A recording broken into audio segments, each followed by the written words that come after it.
नमस्कार दोस्तों, आपका स्वागत है मुकेश साहू ऑनलाइन क्लासेस पर। अंग्रेजी भाषा पेपर 1 का संभावित उत्तर आपके सामने प्रस्तुत है। कुछ दिनों बाद इसका ऑफिशियल उत्तर भी आएगा, तो उसे भी हम देखेंगे।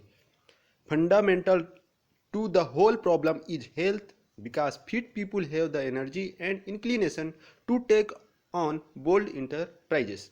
What we must work for is to set rolling a snowball of progress. It will gather size as it travels. In the above lines, the expression set rolling a snowball of progress means. तो set rolling a snowball of progress का मतलब क्या है? इस वाक्यांश में, इस paragraph में वो हमें बताना था। तो इसका सही जो आंसर है वो है option A, start something to bring about progress which will keep on increasing like a snowball collecting more snow. तो ऑप्शन ए इसका सही आंसर था। चलिए, the writer in the passage says each of us has a choice to make. What is the choice before us? There must be a clear understanding of what is right and what is wrong and working in that direction. Option C इसका सही answer है।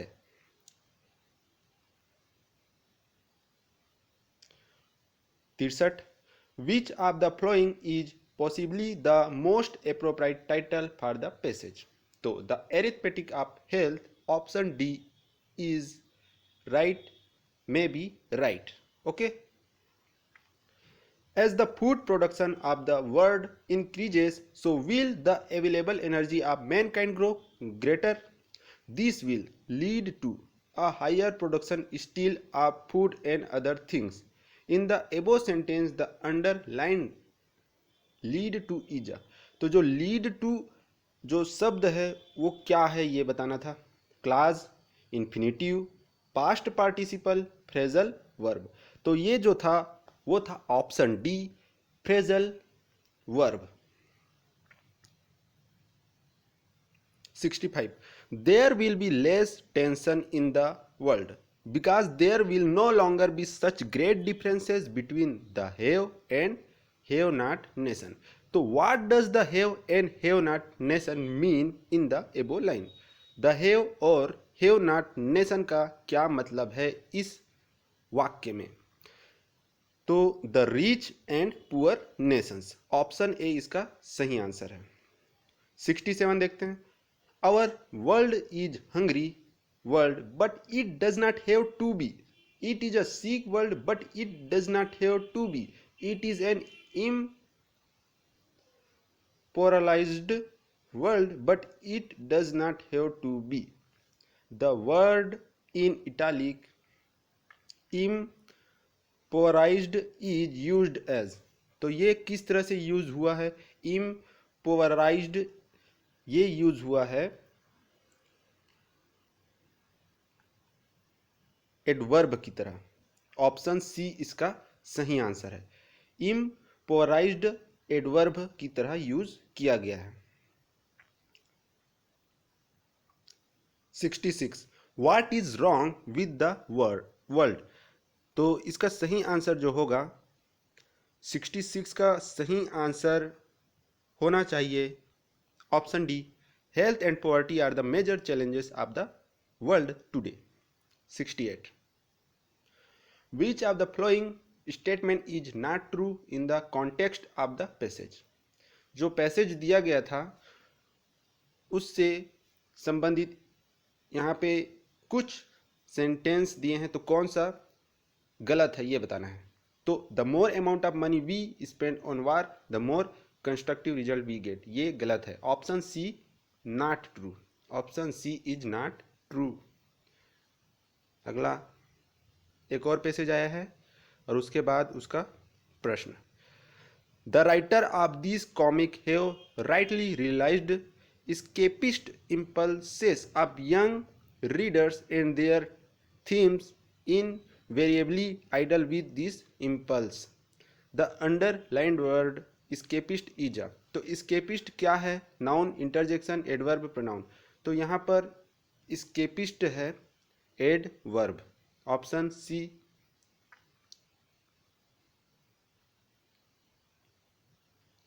70. Often, in addition to the picture stories. There are other attractive features, articles on sport and hobbies, short stories, letter from and to the editor, a prize competition and a few alluring advertisement. In the above sentence often is in, often क्या है, किस तरह से उपयोग हुआ है, तो वो प्रीपोजिशन है. Option C is right, option C is right. 71 the synonym of alluring. तो इस पैराग्राफ में जिस तरह से एल्यूरिंग शब्द यूज हुआ है उसका सही मतलब है tempting, tempting. Option A. 72 the worst comic have impossible situation, scrappy characterization and a prose full of jargon. The term scrappy means, तो यहाँ पे स्क्रैपी का मतलब है प्लेजेंट. इस पैराग्राफ के कॉन्टेक्स्ट में स्क्रैपी का मतलब हो जाएगा प्लेजेंट. टीडी नहीं होगा, प्रिसाइज नहीं होगा, फेसाइल नहीं होगा, प्लेजेंट होगा. मतलब ऐसे कैरेक्टराइजेशन जो मनोहर हों, अव्यवस्थित हों. जैसे हम कुछ पिक्चर्स देखते हैं, बाहुबली देख लिया, इतने वजन को उठा लेता है, तो वो क्या होता है, स्क्रैपी कहा जाता है उसको. वो अकेला एक रस्सी पकड़ता है और पूरा वो रुक जाता है, गिर रहा होता है, जो उससे हजारों गुना वजन होता है मूर्ति, तो वो स्क्रैपी कैरेक्टराइजेशन कहलाता है. तो वो प्लेजेंट, यहाँ पे ऑप्शंस के आधार पे प्लेजेंट सही आंसर होगा. आगे the antonym of virtue. Antonym का मतलब आप सबको पता है, विलोम, विलोम अर्थी. तो वर्च्यू का मतलब होता है गुण और वाइस का मतलब होता है दोष. वर्च्यू वाइस, गुण दोष, बहुत आसान था ये.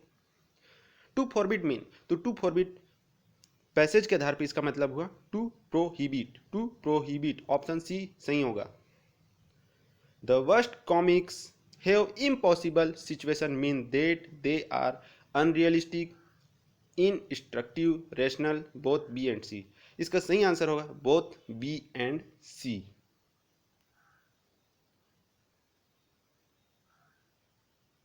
(76) Which of the following expression can be used for apologizing to someone?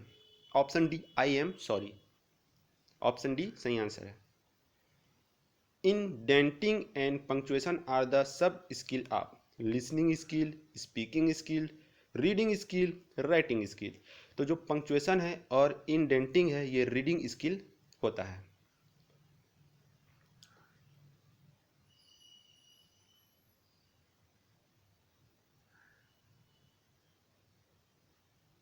Language acquisition, तो मेरे जो मैं 6 वीडियो बनाया था उसमें से बहुत से प्रश्न आए हुए हैं. जिसने भी अच्छे से देखा होगा तो उसको पता होगा कि लैंग्वेज एक्विजिशन मैंने बताया था is an informal process. If a student makes mistake while speaking in class, सही आंसर होगा C, he should not be discouraged by the teacher. बाकी तीनों कर सकता है टीचर, लेकिन जो सी नंबर पे है वो उसको नहीं करना चाहिए. 82 remedial teaching is designed to support students who lag behind an academic performance. तो ऑप्शन डी सही होगा. 80 a person is said to be a good speaker when he speaks very fast, uses idioms, is able to convey ideas and feeling, does not make mistake. तो does not mistake ऐसा नहीं होता भाई, mistake सभी से हो सकता है, लेकिन ऑप्शन सी सही आंसर होगा. Is able to convey ideas and feelings, अपने जो विचार हैं, जो नॉलेज है उसे वो एक्सप्रेस कर सके. 81 a child with learning disability would have difficulty in holding a pen, omit words on or line in reading, display speech difficulties, hold book close to his her eyes. तो option C display speech difficulties सही answer होगा. 82 पे चलते हैं. 82 remedial, हाँ 82 हो चुका था. 83 पे चलते हैं. A good language test is the one which test the students ability to remember, is knowledge based, is textbook based, test the students ability to use skills in real situation. Option D इसका सही answer है. when we want to test writing skill we test the ability of the student to present the matter in a well organized manner, to participate in spoken discourse, to understand the main thought, to make conclusion from the given extract. Option D to make conclusion from the given extract इसका सही answer है। Which of the flowing statement is true? Text book is the only source that a teacher has, गलत है। Text book is complete in itself, गलत है। Text book should be touch from cover to cover, गलत है। Text book should be supplemented with lots of outside reading, text book should be supplemented with lots of outside reading, option C इसका सही answer होगा। 88 reading longer text usually for one's own pleasure is known as, option A skimming. In which of the following method or approaches the student's native language is the medium of instruction? तो communicative approach इसका सही answer है। 89 grammar can be taught inductively by teaching the structure, by solving the exercise on the basis of rule, by giving examples to derive rules, by telling the rules. तो by giving examples to derive rules, ये भी मैंने बताया था, अपने 6 video ही मैंने डाले थे, उसमें से बहुत से प्रश्न आपके सामने प्रस्तुत हैं। देखिए, by giving examples to derive rule, तो एग्जाम्पल देना फिर रूल बताना, ये होता है इंडक्टिव मेथड। एक और प्रश्न जो मैंने अपने वीडियो में बताया था, मेरे 6 वीडियो से ही इतने प्रश्न यहाँ पे दिख रहे हैं। Receptive skills are listening skill and reading skill, ये मैंने कमेंट में इसको करेक्शन बता दिया था पहले ही, वीडियो डालने के बाद कमेंट पे इसका किसी ने किया था कि listening and reading is receptive skill, और मैंने उसे यस करके कहा था। तो आप कमेंट भी ज़रूर देखा करें, और अपने भी वहाँ पे सुझाव, अपने जो स्टडी हो तो वो आप वहाँ पे मेंशन कर सकते हैं, जो भी आपने पढ़ा है। तो इसका सही आंसर है listening skill and reading skill, ये रिसेप्टिव स्किल्स होते हैं। तो हमारे वीडियो से बहुत ही, आप अभी भी प्ले लिस्ट में वीडियो है, आप जाकर उसे देख सकते हैं, आपको वहाँ से कई प्रश्न इस क्वेश्चन पेपर के मिल जाएंगे। विच of the flowing skills is involved when you watch a TV show? तो टीवी देखते हैं तो हम क्या, इन 4 ऑप्शन के हिसाब से लिसनिंग स्किल, स्पीकिंग करने की जरूरत नहीं है, रीडिंग करने की जरूरत नहीं है, राइटिंग करने की जरूरत नहीं है, रीडिंग भी कर सकते हैं, लेकिन ऑप्शन के अनुसार यहाँ पे क्या होगा, स्किल, क्योंकि ए एंड सी नहीं दिया हुआ है, सिर्फ क्या दिया हुआ है, ए। लिसनिंग, स्पीकिंग, रीडिंग, राइटिंग अलग अलग दिया हुआ है, तो लिसनिंग स्किल सबसे सही आंसर होगा। धन्यवाद।